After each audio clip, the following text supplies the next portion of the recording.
Assalamualaikum warahmatullahi wabarakatuh.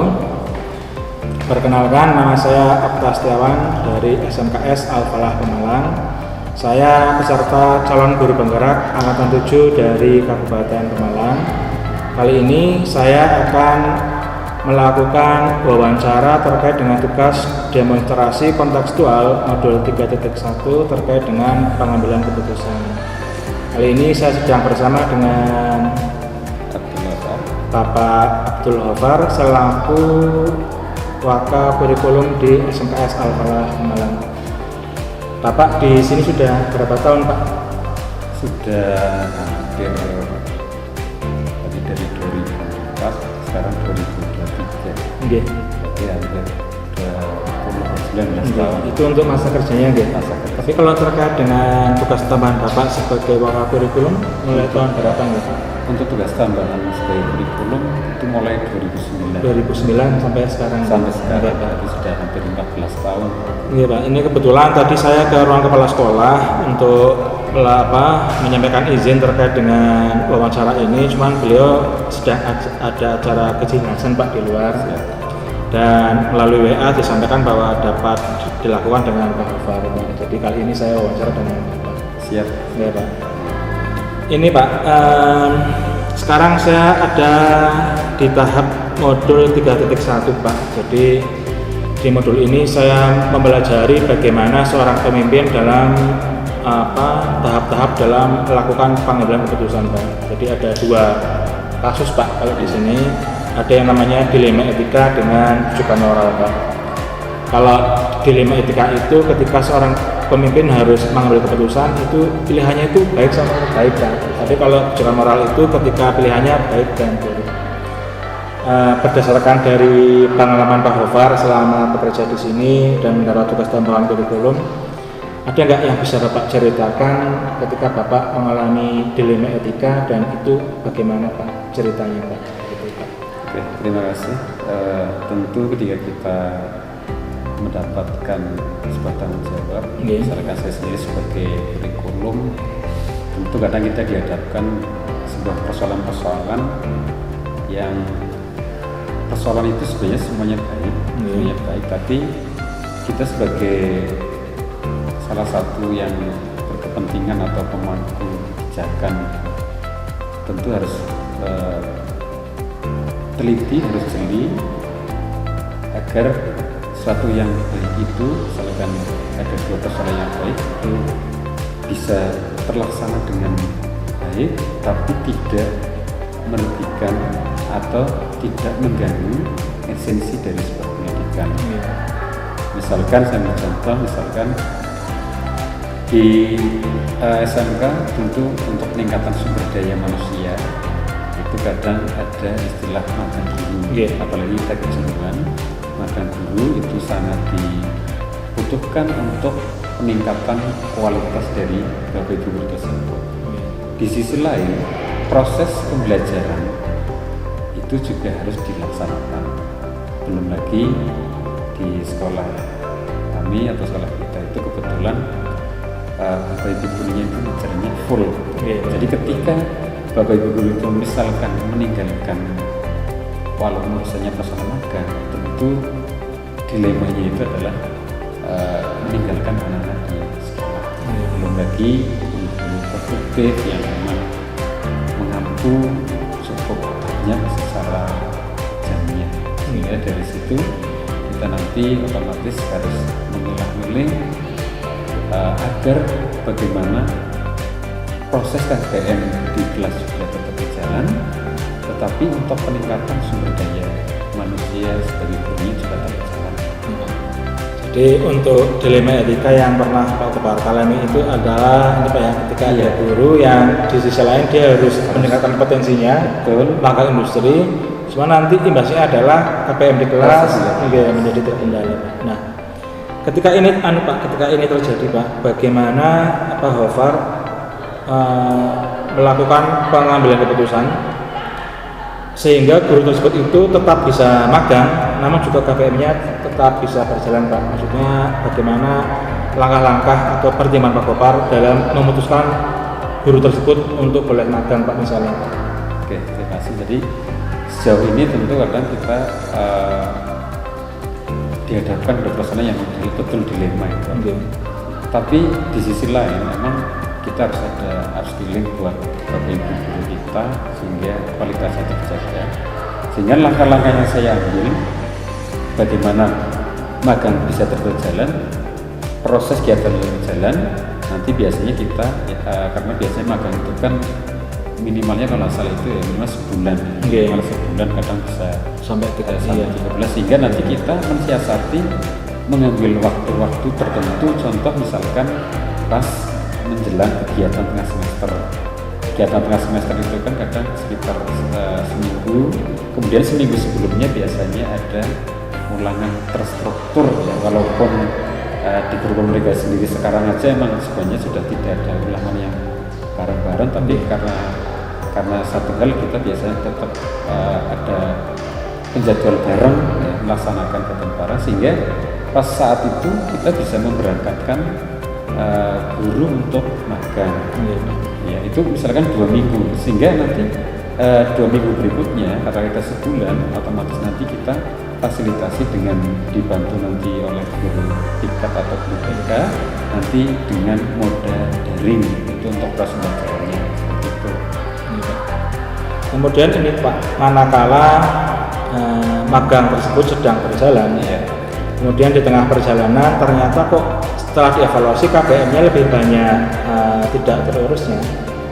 Upaya-upaya apa yang telah dilakukan Pak Hofar untuk memberi masukan kepada guru tersebut biar dia memperbaiki dirinya sehingga tetap bisa magang namun KBM tetap berjalan? Apakah ada semacam panggilan kepada yang bersangkutan atau lewat teguran atau bagaimana sehingga beliau bisa memperbaiki kinerjanya? Oke, tentu ketika kita sudah beri kebijakan semacam itu, maka harus ada controlling dari kita. Kontrol misalkan contoh dalam bentuk moda daringnya, misalkan yang katakanlah 2 minggu moda daring, tentu kita memantau, mengawasi proses keberlangsungan dari moda daring tersebut. Karena kita pakai Microsoft 365, tentu di situ ada fasilitas yang kita bisa melihat aktivitas dari bapak ibu guru tersebut yang magang. Apakah melaksanakan moda daringnya itu dilaksanakan dengan baik atau ternyata baik. Nah, ketika misalkan tidak dilaksanakan dengan baik, tentu nanti kita akan menegur atau menghubungi guru magang tersebut untuk agar diperbaiki, agar diperhatikan biar nanti proses pembelajaran tetap berjalan dengan lancar. Ini sangat menarik sekali ya Pak. Ini terkait dengan pengambilan keputusan baik lawan baik. Ini mungkin relatif mudah Pak, karena ini kan pilihannya sama-sama baik gitu. Tapi ini Pak, bagaimana ketika Pak Hofar selaku wakaf kurikulum di sini ketika dihadapkan pada permasalahan baik lawan buruk Pak? Ketika Pak Hofar itu menemukan sebuah masalah dan pilihannya itu baik lawan buruk, kira-kira pernah nggak Pak Hofar menemukan masalah seperti ini dan seperti apa contohnya? Terima kasih. Jadi esensi dari sebuah proses pembelajaran atau peserta didik itu kan adalah koneksi antara guru dengan murid. Itu yang paling utama. Sehingga ketika tidak terjadi koneksi itu atau istilahnya tidak ada proses pembelajaran di kelas, karena suatu hal misalkan bapak ibu guru yang kebetulan ada jadwal ngajar, dia punya job di luar misalkan, dia punya job di luar, ternyata bapak ibu guru tersebut malah lebih mementingkan job di luarnya daripada proses tugasnya di sekolah. Sementara ketika dia bekerja di sekolah, harusnya sudah tahu tanggung jawabnya sebagai pendidik di sekolahnya. Nah, ketika ada jadwalnya, berarti harusnya mengutamakan yang ada di sekolah, karena dia sudah istilahnya tekan kontrak, ya sudah mengerti kewajibannya dalam melaksanakan proses kegiatan belajar di sekolah. Seperti itu. Iya Pak. Menarik sekali teman-teman, untuk wawancara kali ini saya bersama dengan beliau. Begini Pak, misal ketika Pak Hofar memanggil guru tersebut untuk memberikan masukan agar dia memperbaiki kinerjanya, ternyata yang bersangkutan menyampaikan argumen Pak. Ternyata beliau itu kenapa sampai mencari pekerjaan tambahan di luar terkait dengan rumah tangga atau keluarga yang harus dia nafkahi. Nah, otomatis di sini Pak Hopar mungkin ada semacam dilema karena mungkin membayangkan jika keluarganya kurang nafkah atau masih kekurangan, mungkin juga timbul rasa kasihan. Upaya-upaya apa yang Pak Hopar lakukan ketika ternyata guru tersebut itu menyampaikan argumen seperti itu? Dia fokus di luar karena ternyata kebutuhan untuk rumah tangganya belum tercukupi dari sekolah. Terima kasih. Kalau kita melihat salah satu kompetensi dari guru, itu kan ada kompetensi profesional. Kompetensi profesional itu salah satu kompetensi yang harus dimiliki oleh seorang guru. Artinya, ketika Bapak Ibu guru itu sudah istilahnya punya kontrak, punya tugas kewajiban di sekolah ini, ya mau tidak mau, saya selaku misalkan yang kebijakan, harus melaksanakan dia tenis, karena ada kompetensi profesional. Ketika guru tersebut misalkan mementingkan jobnya pribadi, walaupun tadi kita lihat misalkan karena kebutuhan atau desakan ekonomi keluarga yang katakan, tetapi ketika mereka sudah mau untuk mengajar di sini, ya berarti harusnya dia bertanggung jawab mengajar di sini. Artinya kalau saya sendiri ya dikasih pilihan langsung, walaupun kadang ya sisi manusiaannya kadang terjadi dilema pasti dilema. Cuman sebagai konsekuensi dari guru mengajar di sini, ya dia harus melaksanakan. Makanya kalau kompetensi profesionalismenya itu ada, pasti dia atau guru tersebut itu bisa membagi waktunya, kapan dia di sekolah, kapan kemudian dia misalkan harus bekerja di luar semacam itu. Menarik sekali Pak ya untuk kali ini kita berdiskusi. Gini Pak, misal kali ini gini Pak, kasusnya adalah ada seorang calon guru yang hendak melamar di sini Pak, karena kita butuh tambahan karyawan atau guru, ada surat lamaran masuk. Yang bersangkutan itu memberikan semacam iming-iming kepada Pak Hopar terkait dengan ucapan terima kasih, fee atau apa. Namun secara kompetensi sebenarnya dia masih kurang. Di sisi lain ada pelamar yang secara persyaratan dia bagus, kompetensi dia bagus, namun tidak memberi fee. Bagaimana tanggapan Pak Hopar terkait ini? Apakah akan memilih guru yang memberi semacam ucapan terima kasih atau guru yang tidak tersebut? Terima kasih. Sebagai seorang pemimpin atau yang misalkan nanti mengambil kebijakan, ya tentu prioritas saya adalah esensi dari pendidikannya. Contoh pendidikan itu salah satunya adalah tujuan adalah mencerdaskan anak bangsa, mencerdaskan peserta didik. Tentu ketika menerima semacam ini, yang pertama kita adalah kompetensi.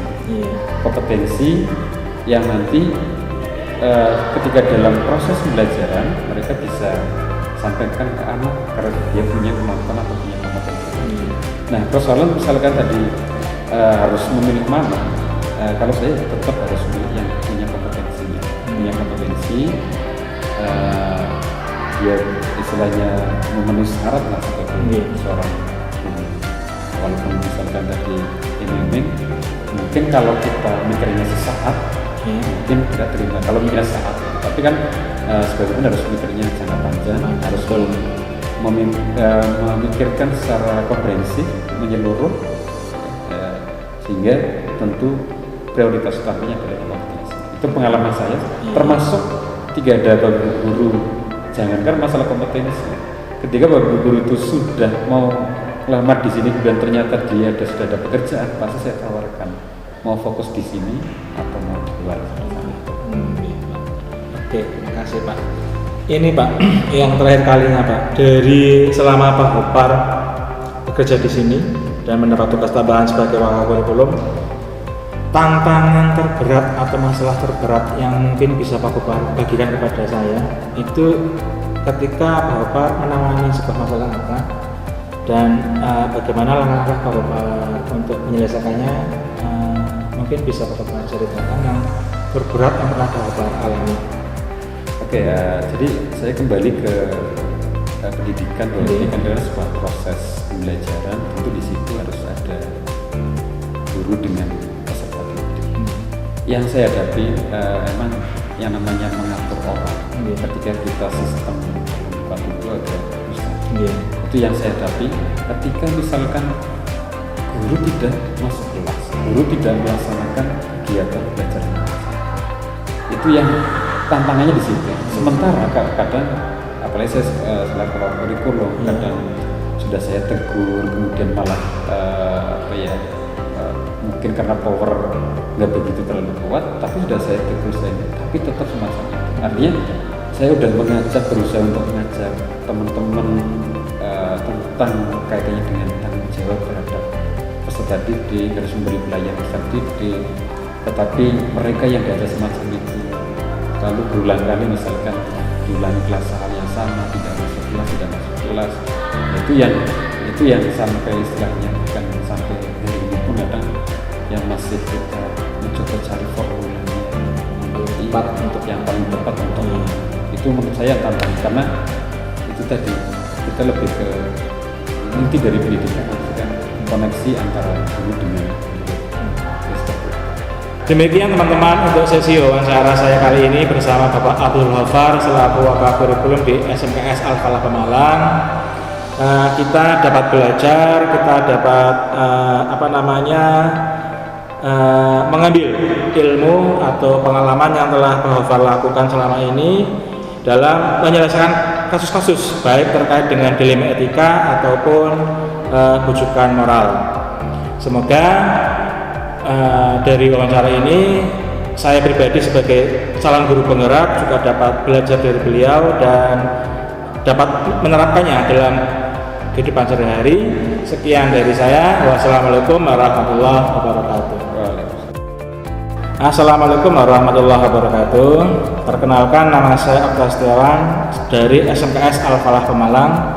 Saya merupakan peserta dari calon guru penggerak angkatan 7 dari Kabupaten Pemalang.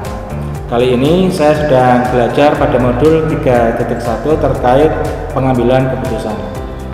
Saya sedang bersama dengan Ibu Amalia Suhro selaku Bendahara BOS di SMKS Al-Falah Pemalang. Ibu ya, betul. Gimana, sehat kabarnya, Bu? Alhamdulillah Pak, sehat. Itu. Masa kerja Bu di sini sudah berapa tahun? Ini berarti mau jalan 8. Nanti di bulan Juli. Sebagai guru. Sebagai guru Pak. Untuk tambahan tugas sebagai bendahara BOS. Tambahan tugasnya berarti 5 tahun. Jalan 5 tahun. Oke, Bu. Jadi begini Bu, saya ini ada tugas untuk melakukan wawancara Bu.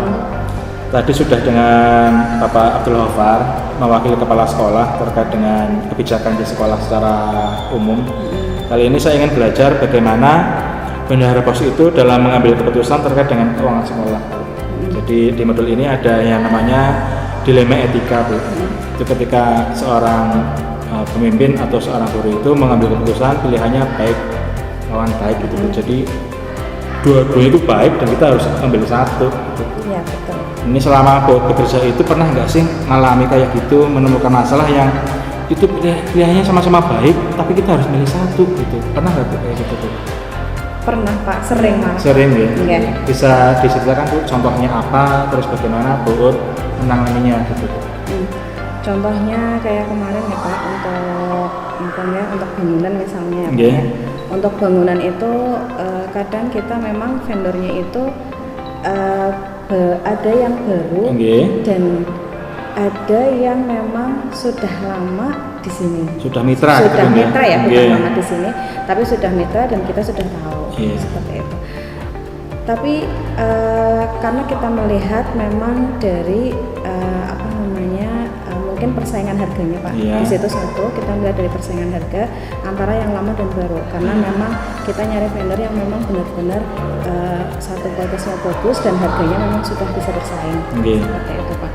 Nah, dua-duanya kita saling membandingkan seperti itu Pak, membandingkan dari sisi memang kualitasnya memang iya, dan kita melihat review dari si vendornya itu apakah memang sudah terjamin memang bagus kualitasnya.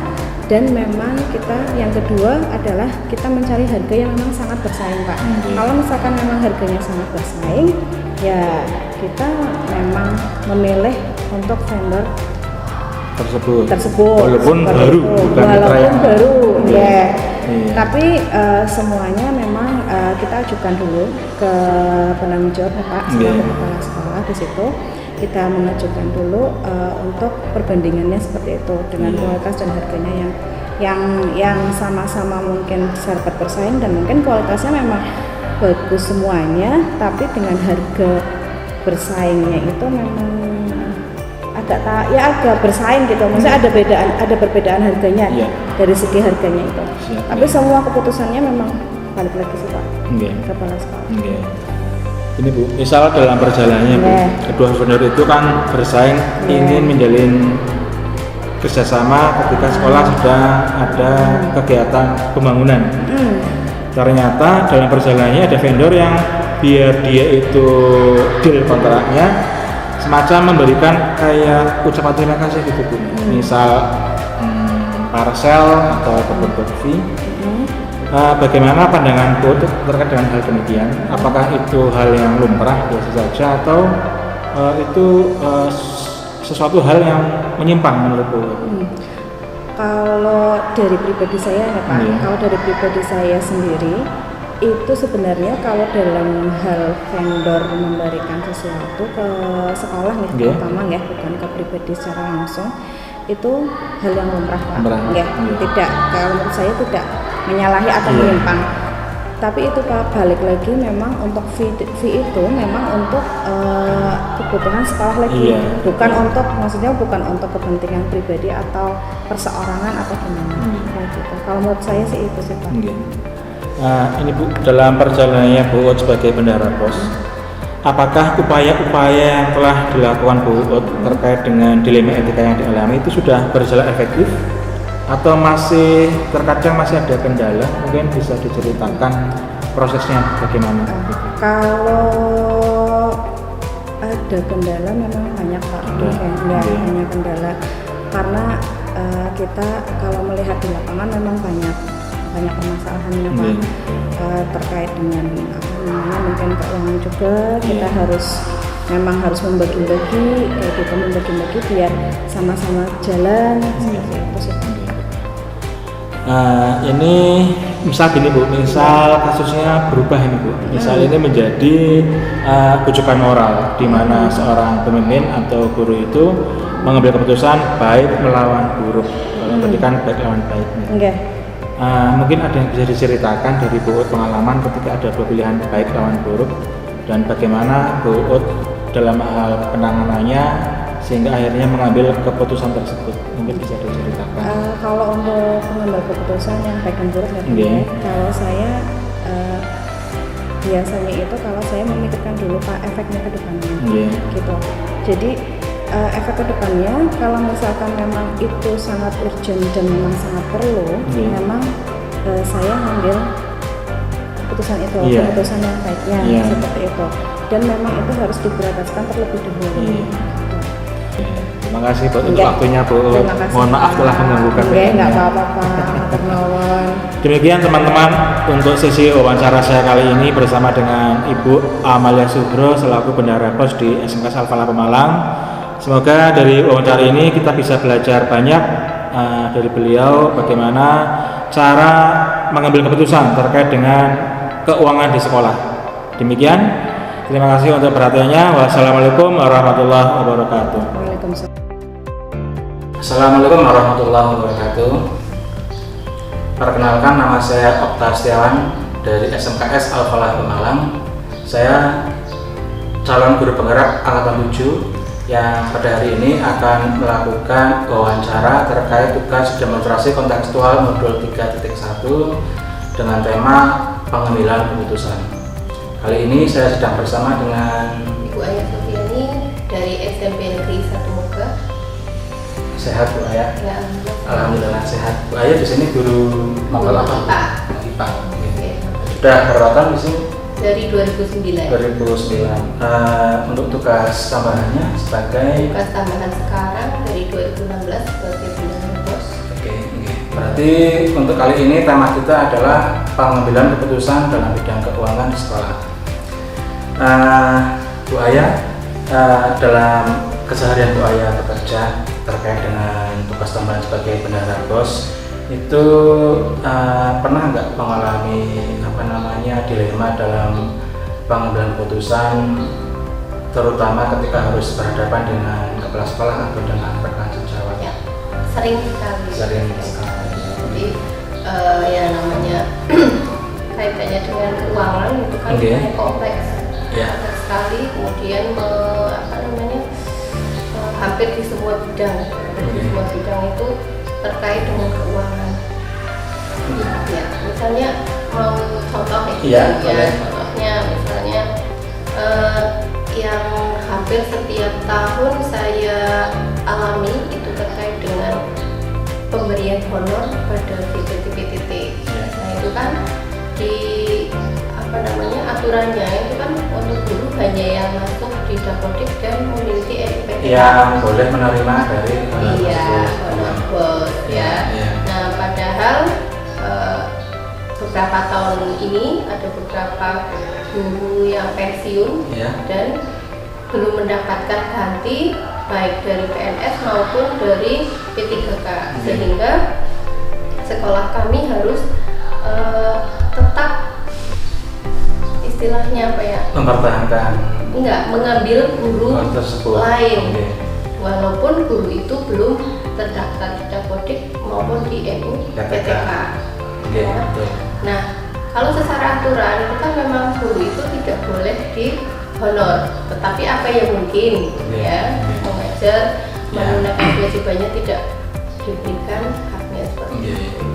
Berarti dalam hal ini Bu Aya mengalami dilema Bu ya. Dilema artinya sekolah sebenarnya membutuhkan guru. Namun karena belum tersedia dari PNS atau P3K sehingga terpaksa mengambil dari luar.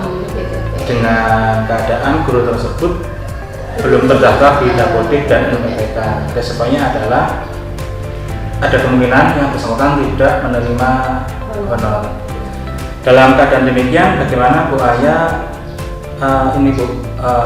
langkah-langkahnya dalam pengambilan keputusannya? Apakah melalui tahapan dengan konsultasi kepada kepala sekolah atau bagaimana sehingga keputusan yang diambil itu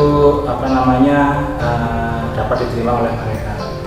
Jadi di sekolah kami itu ada tim, istilahnya dalam tim pengembang yang mencakup 8 standar.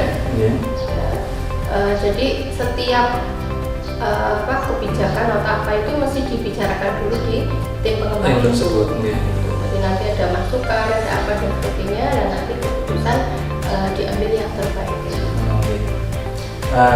Tadi disampaikan bahwa keputusan diambil dari hasil musyawarah tim. Apakah selama ini sudah berjalan efektif atau masih terkadang ada hambatan untuk terkait pengambilan keputusan? Alhamdulillah lebih banyak efektif.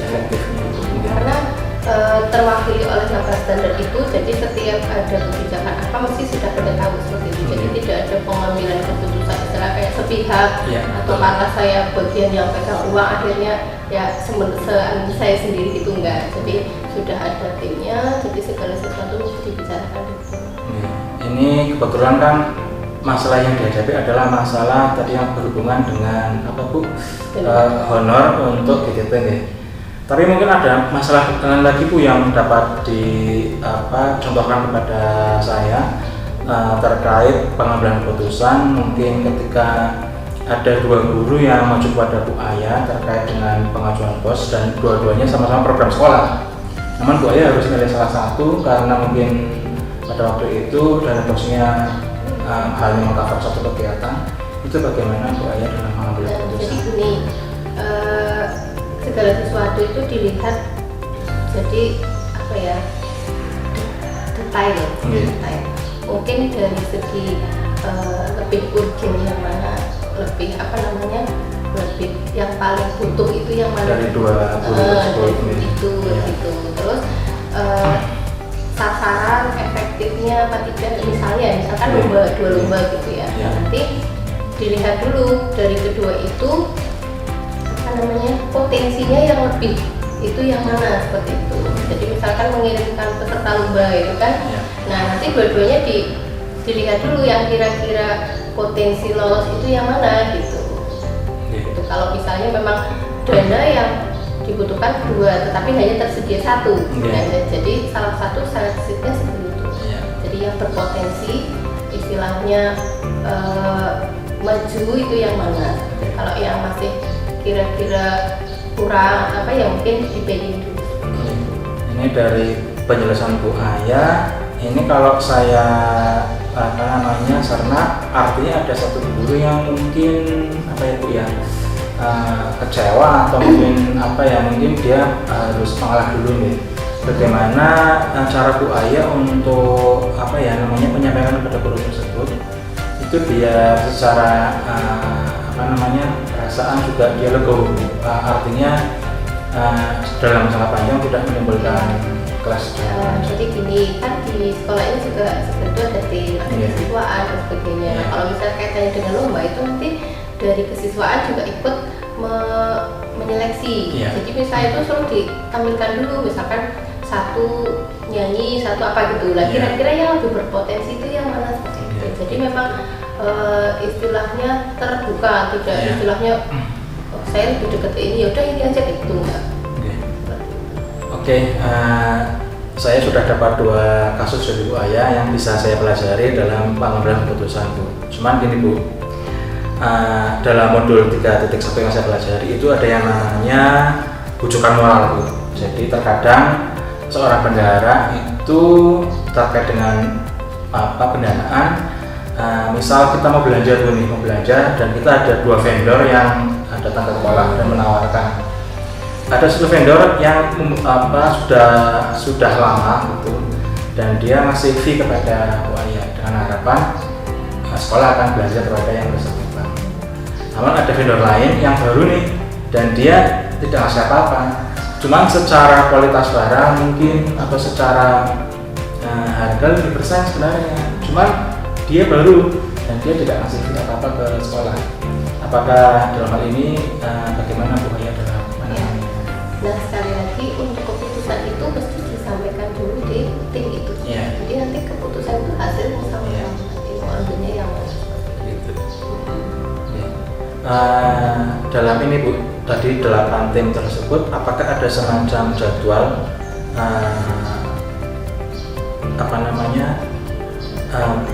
jadwal tertulis untuk menyelesaikan atau untuk memutuskan mana dulu yang harus dibiayai dan mana yang tidak, apakah ada penjadwalannya? Nah, itu tidak terjadwal, jadi bisa kapan saja ketika dibutuhkan itu ya langsung dikumpulkan. Jadi bisa insidentil.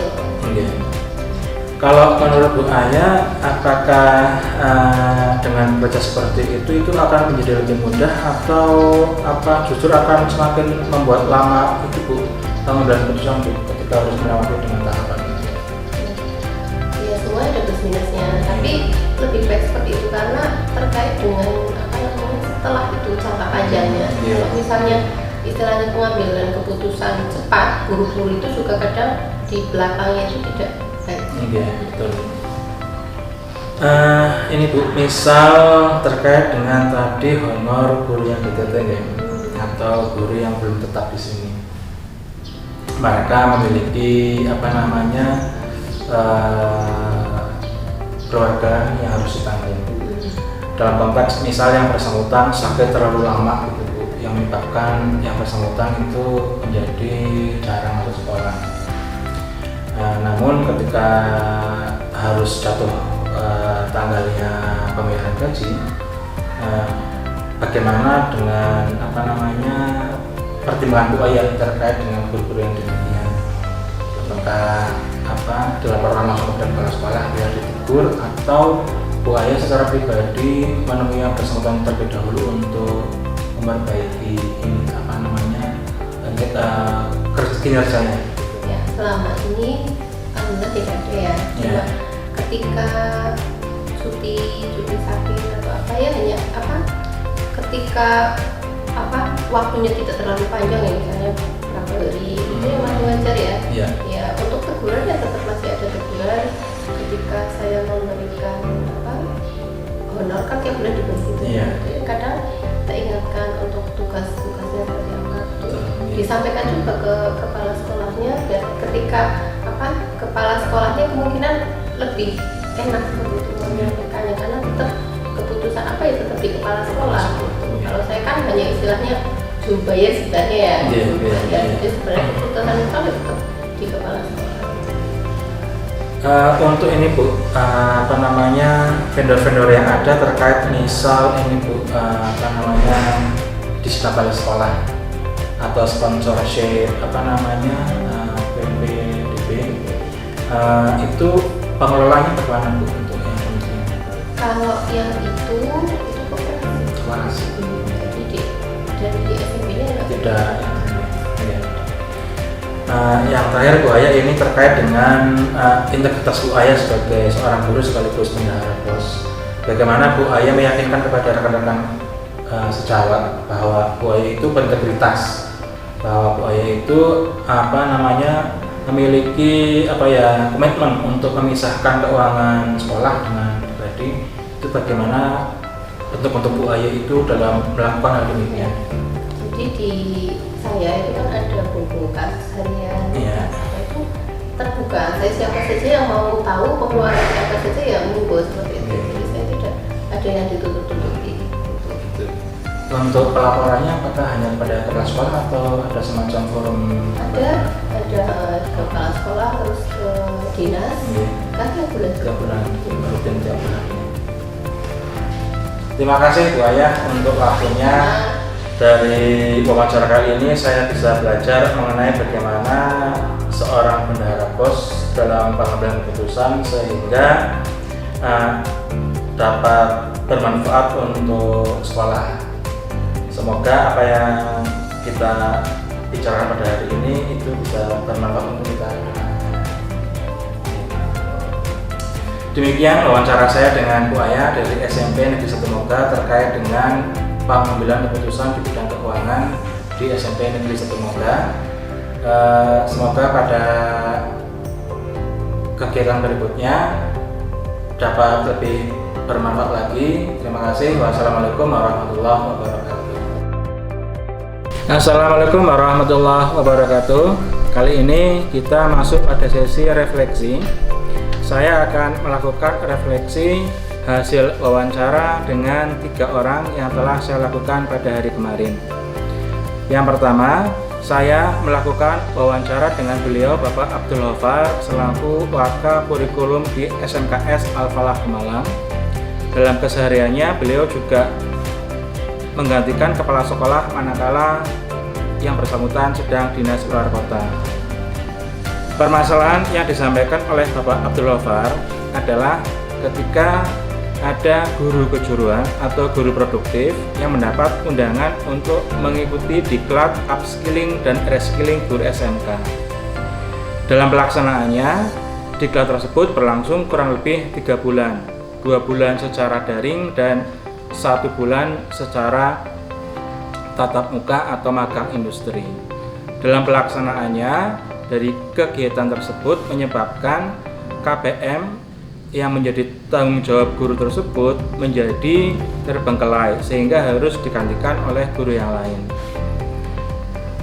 Walaupun dalam penanganannya ada guru yang menggantikan, namun pada akhirnya muncul semacam protes-protes dari guru karena diklat tersebut berlangsung secara lama. Nilai-nilai yang bertentangan adalah nilai tanggung jawab dan kebebasan. Tanggung jawab karena guru tersebut seharusnya melaksanakan KPM dengan baik sesuai dengan jadwal, dan kebebasan adalah hak dari guru tersebut untuk mengikuti diklat upskilling dan reskilling. Paradigma yang digunakan oleh beliau Pak Ghaffar adalah individu melawan kelompok karena guru tersebut pada akhirnya harus menghadapi semacam protes-protes dari rekan sejawat yang harus menggantikan selama beliau diklat. Sedangkan prinsip yang digunakan adalah berpikir berbasis hasil akhir, karena memang pada akhirnya setelah guru tersebut selesai diklat, maka kompetensi yang bersangkutan akan meningkat sehingga akan meningkatkan kualitas pembelajaran di SMKS Al-Falah Malang. Untuk wawancara kedua dan yang ketiga itu adalah bendahara BOS. Yang pertama adalah Ibu Amalia Subro yang merupakan bendahara BOS di SMKS Al-Falah Pemalang. Permasalahan yang dihadapi oleh beliau adalah ketika ada guru GTT yang memiliki usaha sampingan untuk menambah penghasilannya. Mengingat karena masih berstatus GTT, maka penghasilan beliau di sekolah relatif masih kurang sehingga memerlukan usaha sampingan. Dampaknya, pelaksanaan pembelajaran menjadi kurang efektif, sehingga ada nilai-nilai yang bertentangan pada kasus tersebut, yaitu nilai tanggung jawab melawan nilai penghargaan akan hidup. Prinsip yang digunakan adalah prinsip berpikir berbasis pada rasa peduli, sedangkan paradigma yang digunakan adalah paradigma rasa keadilan melawan rasa kasihan. Untuk wawancara yang ketiga dengan Ibu Ayah Sofiani adalah dari Bendahara BOS SMP Negeri 1 Moga yang permasalahannya relatif sama dengan Ibu Amalia Subro. Cuman wawancara tersebut saya lakukan untuk membandingkan dari penanganan ketika Bendahara BOS menangani kasus yang sama seperti itu. Dari ketiga wawancara tersebut, pada 9 langkah pengambilan dan pengujian keputusan, sebagian langkah sudah dilakukan walaupun ada yang masih belum dilakukan, mengingat ini adalah hal yang baru, apalagi untuk kami sebagai calon guru penggerak. Demikian refleksi dari saya, semoga dapat bermanfaat bagi semuanya. Terima kasih. Wassalamualaikum warahmatullahi wabarakatuh.